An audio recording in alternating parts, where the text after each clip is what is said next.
بسم اللہ الرحمن الرحیم۔ جب علمی حوالے سے کوئی گفتگو کی جاتی ہے تو بعض اوقات ایک ٹرمینالوجی کا استعمال کیا جاتا ہے، شیخین کریمین، یا صرف شیخین کا لفظ استعمال کیا جاتا ہے۔ تو اس کا مطلب کیا ہے، اس سے مراد کون سے افراد ہیں؟ تو اس حوالے سے علماء کرام نے ایک تفصیل بیان کی ہے۔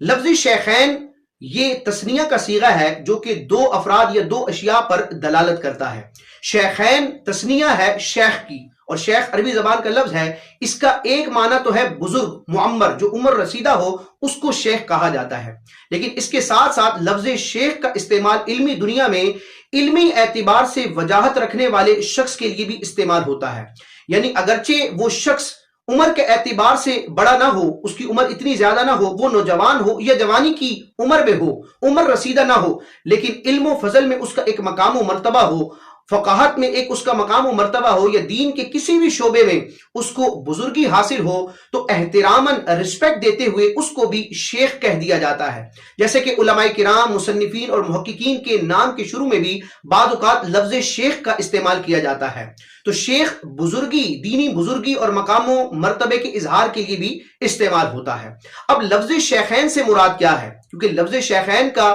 لفظی معنی ہوگا دو بزرگ افراد یا دو بزرگ ہستیاں،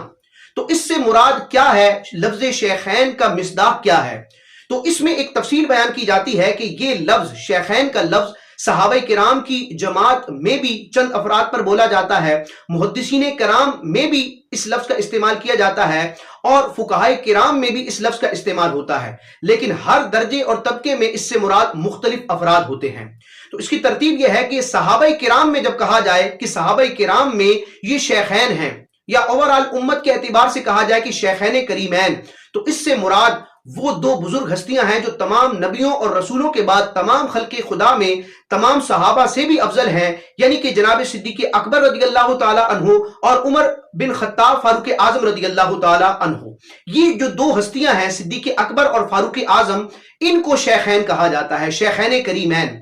اور جب محدثین کرام، یعنی وہ علماء کے جو علم حدیث کی خدمت کرتے ہیں، محدثین کرام میں جب کہا جائے کہ اس حدیث پاک کو، مثال کے طور پر یہ کہا جائے کہ اس حدیث پاک کو شیخین نے ذکر کیا ہے، یا اس حدیث کو شیخین نے اپنی کتابوں میں روایت کیا ہے، تو محدثین کی جماعت میں شیخین سے مراد امام بخاری رحمۃ اللہ تعالی علیہ اور امام مسلم رحمۃ اللہ تعالی علیہ ہوتے ہیں۔ یعنی مثال کے طور پر ایک حدیث صحیح بخاری میں بھی موجود ہے اور صحیح مسلم میں بھی موجود ہے، تو اب عام طور پر علماء جب اس طرح کی حدیث کا ریفرنس پیش کرتے ہیں تو یوں ذکر کرتے ہیں کہ رواہ الشیخان فی الصحیحین، کہ اس حدیث کو شیخین نے اپنی صحیحین میں، اپنی صحیح کتابوں میں ذکر کیا، اور یہاں پر شیخین سے مراد امام بخاری اور امام مسلم ہوتے ہیں۔ پھر اگر فقہائے کرام کو دیکھا جائے تو چاروں مسالک کے جو فقہا ہیں، یعنی کہ امام اعظم ابو حنیفہ کے فالوورز، امام شافعی کے فالوورز، اسی طرح امام مالک کی تقلید کرنے والے امام احمد بن حنبل کی فقہ کو آگے بڑھانے والے فقہا، تو بالخصوص ان چاروں ائمہ میں سے جو امام اعظم ہیں، اور ان کے بعد پھر ان کے جو شاگرد تلامذہ ہیں، اور فقہ حنفی کے جو مجتہدین اور فقہا ہیں، ان میں جب لفظ شیخین کہا جائے، یعنی فقہ کے کسی مسئلے میں مثال کے طور پر ہدایہ یا کسی کتاب میں کہا جائے کہ اس مسئلے کو شیخین نے ذکر کیا،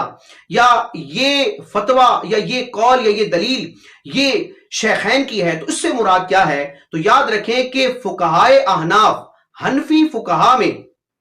لفظ شیخین امام اعظم ابو حنیفہ رحمۃ اللہ تعالی علیہ اور ان کے بڑے جلیل القدر شاگرد امام ابو یوسف رحمۃ اللہ تعالی علیہ کے لیے استعمال ہوتا ہے۔ یعنی فقہ حنفی میں کوئی ایسا مسئلہ کہ جو امام اعظم نے بھی بیان کیا ہو اور من و ان وہی مسئلہ امام ابو یوسف نے بھی ذکر کیا ہو، یا کسی مسئلے پر دلیل دینے کے اعتبار سے وہی دلیل امام اعظم نے بھی پیش فرمائی ہو اور وہی دلیل امام ابو یوسف نے بھی ذکر فرمائی ہو، تو پھر کہا جائے گا کہ یہ دلیل شیخین کی ہے یا یہ قول شیخین کا ہے۔ اور فقہ حنفی کی کتاب میں جب شیخین کہا جائے تو یہ انڈرسٹوڈ ہوگا کہ اس سے مراد امام اعظم ابو حنیفہ اور آپ کے شاگرد امام ابو یوسف ہیں۔ ابو یوسف تو آپ کی کنیت ہے، لیکن آپ کا اصل نام یعقوب ہے۔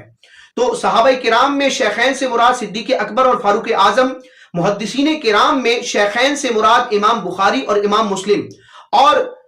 فقہائے احناف میں شیخین سے مراد امام اعظم ابو حنیفہ نعمان بن ثابت رضی اللہ تعالیٰ عنہ اور امام ابو یوسف رحمۃ اللہ تعالیٰ علیہ۔